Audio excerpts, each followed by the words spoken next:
Daybreak on Trust Television, and it's time for us to take a look at some selected national dailies. And as tradition here, we'll start with the Daily Trust newspaper. The lead story this morning says bandits abduct 287 students. Principal from Kaduna School. What is attached to this very sad development says over 20 orphans among victims and school not fenced. Principal killed recently, wife abducted. They will be rescued, Governor Sani, and we're trailing attackers, and that's according to the police. And just above that, we have a special edition on International Women's Day. That's for the Daily Trust newspaper there. And, you can get more details. And then Tinubu suspends REAMD, 3 others over alleged 1.2 billion naira misappropriation. Let's go downwards now. We have pilot survivors Air Force suffers mishap in Kaduna. Borno dispatches team to rescue abducted female IDPs. Page 5 has that story. The story on pilot surviving as Air Force suffers mishap in Kaduna is also on page 5. And then another story says 2 killed as robbers attack banks and police station in Kogi. That is on page 47. And we have a pictorial here of Major General Paul Tarfa, who was a chairman, Northeast Development Commission and governing board. This is a briefing dwelled on best ways to ensure Bola Ahmed Tinubu's renewed hope agenda and is to achieve and improve the economic well-being of Northeast Zone. All right, you can get details of that. And they said ACF backs rep members push for parliamentary system. Page 10 of the Daily Trust newspaper has that detail. And that's what is in the front of the Daily Trust newspaper this morning. Let's move to the Guardian newspaper. The Guardian for this morning says that widowed by insurgency and gallantry, that's a kicker. It says millions of widows in dire straits over lack of structure and empathy. That's a big story in the front of Guardian this morning. That story can be found on pages 4 and 5 of the Guardian newspaper, the Friday edition. And we have below that, Nigeria records 583 Lassa fever cases, 108 deaths. Page 3 has details of that story. And Labour divided on minimum wage as NLC slashes demand to 794,000 naira, and TUC opts for 447,000 naira. And that story about the divide is on page 6 of the Guardian newspaper. We have a pictorial here. It's on Nigeria is home to about 15 million of the world's 258 million widows, and data shows an increasing number of younger widows between the ages of 23 and 40. You might just want to know why this is happening here. Of course, this is in commemoration of the International Women's Day and issues arising that affects the women folks in the world. And Nigerian women task government on inclusion and gender balance beyond yearly promises. All right, another story on the International Women's Day there, page 42. Has details of that story. And then court admits evidence in $6.2 million alleged fraud suit against Emefiele. That story is on page 3 of the Guardian newspaper. Below that, we have agency banking threatened as fraudsters run operators out of business. Page 21 has details. And Fubara offers to give up office in exchange for peace. All right, that's a development from River State there. Page 9 has details. And reps, AI condemn kidnap epidemic as bandits abduct dozens of Kaduna School pupils. Page 6 has details of that very heartbreaking story there. And that's the stories on the on the Guardian newspaper this morning. Let's move on to the Tribune newspaper for today. The big story: bandits invade Kaduna School, 280 pupils missing and feared abducted. Page 3 has details of that story. The story also says, ensure safe return of abducted pupils, reps tell security agencies. Below that, we have alleged 1.2 billion naira misappropriation as a kicker. Tinubu suspends REAMD, appoints Adelabu's running mate non-executive director. Page 3 has details. Armed robbers attack 2 banks in Kogi. Page 26 has details of that armed robbery attack in Anyigba, Kogi State. An increasing rate of poverty, hunger in Nigeria worrisome. GNI and CAN making the statement. Page 29 has details. Below that story, we have Ondo gubernatorial, no decision yet on zoning. That's coming from the People's Democratic Party, PDP. Page 4 has details. And let's take a look at this story that says labor differs on appropriate new minimum wage for workers. The writers attached to the story, it says Southwest NLC proposes 794,000 naira, TUC 497,000 naira. OPS appeals for understanding. And Southeast NLC, TUC proposed 540,000 naira and 447,000 naira. Another writer said FCT NLC proposes 709,000 naira. Another writer says workers' minimum wage, a starving wage.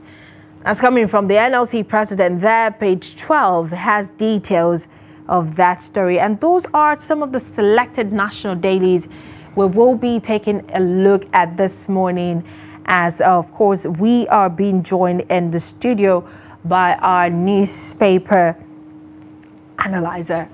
You'll be doing the reviews this morning. I'm talking about none other than our editor, Nuruddin Abdullah, who is the editor of 21st Chronicle. Thank you so much for joining us this morning. Thank you so much, Maria. My pleasure. So it's a Friday, and of course there's a lot happening in the pages of the newspapers this morning. And one of the most disturbing is the abduction of about 287 students and principal from Kaduna School. This is not the first time something like this is happening, not just in Kaduna, but in other parts of the country. And of course, the governor is saying that these students will be rescued. This shouldn't be a repeat of the Chibok attack. What's your take on this development? Yes, it's a very sad development. Particularly, there has been a sort of interregnum in the last 2 years. We didn't witness a very gory situation like this.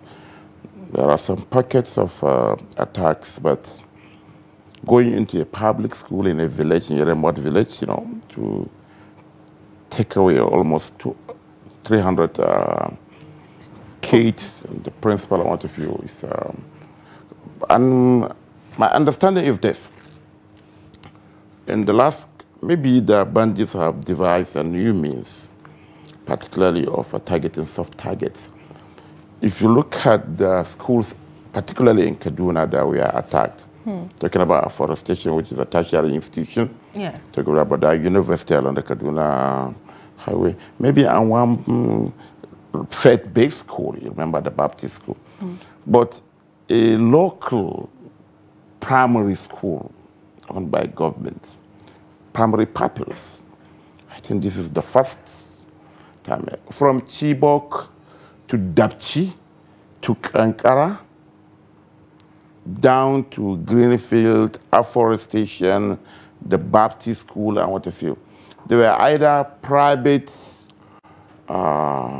tertiary institutions or government tertiary institutions or private secondary schools, like the Baptist was government, unlike the Dapchi and just like the Dapchi and Chibok. So this is a new trend. School, yes, for pupils. This is a new trend. And maybe it may be occasioned by the pressure being mounted on them.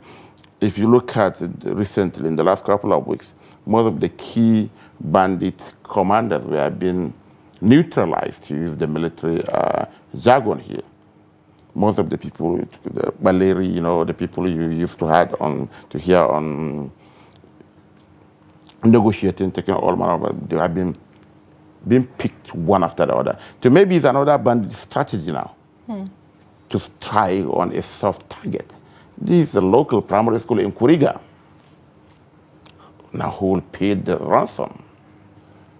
They are the daughters and sons of peasant farmers who are grappling with what to eat. Offense too, about 20 offense among the victims. You understand? So I think maybe when the pressure maybe is been mounted by the security forces, then maybe they rely on the sub-targets. Just like what happened in Borno. Now they are even abducting IDPs as well. The IDPs, they chased away for years. Now they have been rehabilitated, structures built for them by the government, and now they have been abducted again. So the security agencies need to identify the sub-targets and secure them. Is key. They are saying that the school has even no offense. So you know what that means. As we shouldn't underrate the bandits. Yes, they are savages, bush and what have you, but they are equally thinking. So I think the security agencies, all the intelligence agencies, the security architecture must think ahead of them. So that as you are pushing them here, you know, they have devised, or that means to embarrass the government, to embarrass the country, to attract international attention. When you pick primary pupils in your local, in your peasant community, you know what? And maybe the next thing we'll see videos. So you imagine the outrage, you understand? So it's a sort of a politicizing the situation. I hope that the governor, the police are saying they're threatened. We hope so, but the government need to do something. Need to do something. They should identify these soft targets and secure them. They should, like the police, they should de-emphasize following politicians here and there with arms and what have you, and deploy them to these communities. So do you think that, you know, the community policing and the advocating for community policing could have solved this problem? Because this happened just after their morning assembly and children was marched into the forest. Do you think that this could have stopped this from happening? Not completely. When it comes to security, it's not an exclusive preserve of the security agencies. All the strata of the society are involved, from the top down to the bottom. Even parents, school authorities, youth, women groups, you know, you have to be conscious of your environment and what have you. But don't forget, the bandits are heavily armed. You can see the encounter. We don't know where they are buying their weapons, because we don't know there are factories, there are gun factories in the bush, what have you. Yeah, there is an ongoing effort, because we have seen it on the newspapers that some of the bandit kingpins, the mastermind who are living in the cities, are being picked one after the other. Maybe it's a collaboration between the DSS and some other sister agencies, which is a very good omen. So the next thing is to nip in the bud, to cut the artery that supply the weapons. Most of the communities cannot withstand the firepower of the bandits. But yeah, look at Ibn Zamfara, look at Katsina. They even have a sort of a official vigilante group. Askarawan Zamfara in Katsina, there is a JTM and what have you. Yes. But their firepower cannot withstand those of the bandits. But the consciousness in the community, every community must have that consciousness to protect itself. In Borno, for instance, Borno and Yobe, Boko Haram, as we read, fear the civilian JTF more than the military, because they are deadly and they know the environment. They know the ecosystem very well. So I think maybe there should that conscientious effort, particularly on the part of Kaduna. Okay, maybe you kill commanders and what have you. That's not enough. They are criminals. They are criminally minded. They are not ready to drop their arms. So you should ensure that soft targets, like the Kuriga schools, don't fall victims. The next thing we'll see videos, which will spark outrage. This is really, really sad Indeed. on a day like this. Let's talk about this before we talk about, what's happening to women in some age grade at the moment. Let's talk about a jaw-dropping one, if you ask me, because Labour is different on the new minimum wage, and a lot of people have said that this is a disappointment because Nigeria is expecting that the Labour unions come together. Their union represent the Nigerian workers, but we're hearing different minimum wage presented to the government, and to my surprise, even zones have their proposed minimum wage. Do you think that this is normal at this point in time? It is not unexpected that you may have some forms of infiltration. The government naturally will not sit back and allow the labor unions to have their way.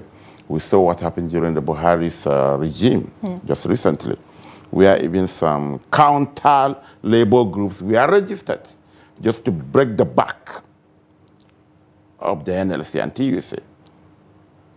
We saw how Ngige, under Buhari, even created 2 additional academic unions in the universities just to break the back of ASU.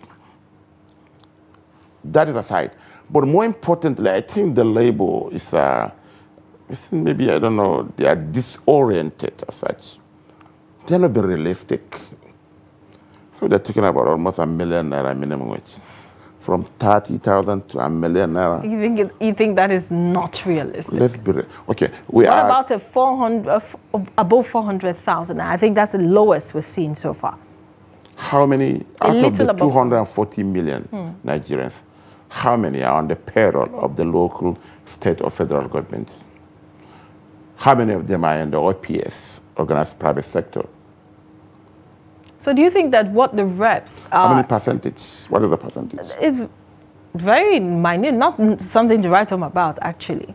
So, unless if they just want to be seen to be fighting for the workers, bring realistic demands and save time. And that is why, the federal government is dragging the matter. They are spending about ₦1 billion to inaugurate a committee that will sit on the minimum wage matter. President Tinubu has inaugurated the committee yesterday. That thing, as we saw on the papers, cost about 500 million, the first tranche. That's by the way. And now they are starting zonal public hearings. Do you need all this to increase minimum wage? Wow. Again, the House of Reps now is keying in. They will do a special ad hoc committee on minimum wage. You have, for heaven's sake, you have National Minimum Wage Commission, even though it has been penciled down for scrap. You have even the revenue mobilization. You understand? But now when Labour is saying that they are speaking discordant tunes, in Jigawa they are saying, okay, give us 1 million. In Southwest, give us 800. Let's be realistic. If the government, the 30,000 minimum wage now, federal government is paying good. Not all state governments are paying. Exactly. As of the time the 30,000 naira was approved, the 18,000 was not being implemented, particularly at the local government level. So we have that discord in different levels of government and different parts of the country. And don't forget, you are an entrepreneur. You are an employer of labor. You buy your security. Do you know how much a liter of diesel is now? Spare parts, all the things that you get, you go to black market and get your dollars, for instance, out of all this. Unless if they want you to cross shop, you understand? But so the minimum wage agitation should be realistic. But when you say 800, 700, nobody will take you serious. All right, I wish we had more time to talk about all of the very pressing issues that found their way in front of some of the selected national newspapers we read out this morning. But hey, time is not anyone's friend, and it happens to not be a friend this morning, but we're very grateful for your analysis on some of these stories that made it to the front page this morning. Thank you very much for your input. My pleasure. Thank you for having me. And this is how we draw the curtains on today's edition of Daybreak, the last episode for the week. And we wish you a very, very beautiful International Women's Day, and of course the weekend. Daybreak Extra comes your way tomorrow morning. But stay tuned for more programming and documentary, especially at the top of the hour where we have a sports program, 360 Sports, coming your way. Stay tuned, and thank you for being a part of the show. My name is Martia Umar. Bye for now.